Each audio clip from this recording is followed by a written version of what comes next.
Hello and welcome to the very first episode of Space Future, a channel dedicated to talking about the future of humans in space. In today's episode, we're talking all about the question, why should we be spending time, money, and resources in space? Is it worth it or not? Why are we spending time and efforts in space is a tricky question to answer, and I think at the core of it, it comes down to what is the importance of space exploration to you. If you care little about what humans do about space travel and investing in new technologies, then you may not see why there is a need for it, or you may just not care that it happens.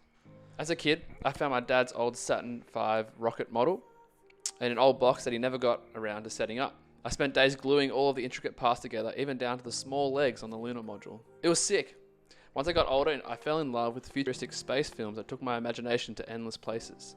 But then I realized I don't actually know what the future looks like for space travel.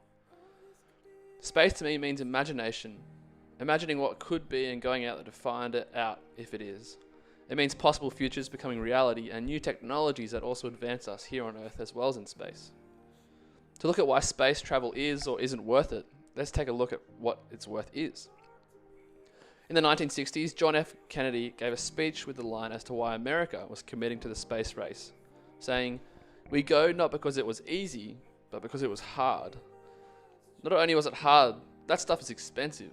It's cost over $135 billion US.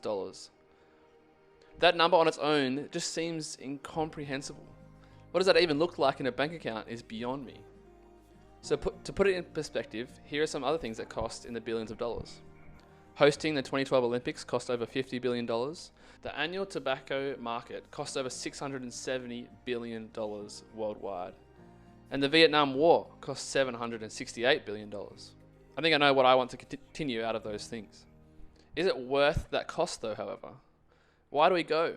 Why do we live in a world with so many issues down here, and why do we spend $1 up there? It's a good question.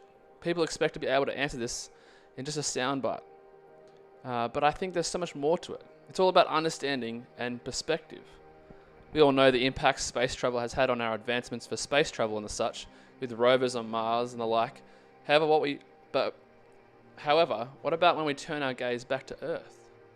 Almost every sector of human progress has benefited from sending people into space.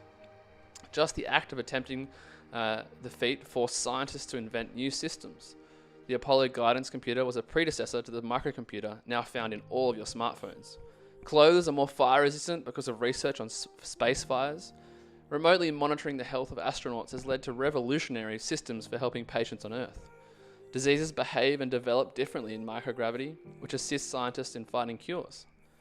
Others say paying for human spaceflight pumps money into the economy, arguing that spin-off companies from space research and a growing commercial space industry generate 7 to 14 times the cost of missions. And NASA, the most significant global player, is not spending nearly as much as it used to. About $19 billion is spent by the US government on its budget, roughly 0.5% of all the federal spending. During the early Apollo program, that was between 4 and 5%. We can see cyclones forming from satellites and predict when and where they will hit in different locations. We can see the pain and suffering that is coming, and we can save lives because of the technological advancements that we have had through space travel and exploration. There is countless positive effects of space travel, yet that money could be spent elsewhere, and those are valid arguments. However, when it comes to should we be going to space, the question shouldn't be why, but rather why not? If you were to ask everyone hopping on a plane at an airport why they've decided to land here and spend their time at that location, everyone would have different answers. Space travel is similar. The reason I fell in love with it was because ultimately the possibilities are endless, and it just looks like so much fun. The way we think of ourselves and the way we think of our environment is important, and so is the impact of changing our perspective when we see that big green and blue planet seems so insignificant against the vast black background that is the endless space surrounding it. It's hard not to feel responsible for taking care of it and exploring the unknown around it. So what is space worth to you? How much would you spend to fly to the moon and back? What new technologies do you want to see come out of this exciting time of innovation? I look forward to seeing your comments. Thanks for watching, and see you next time.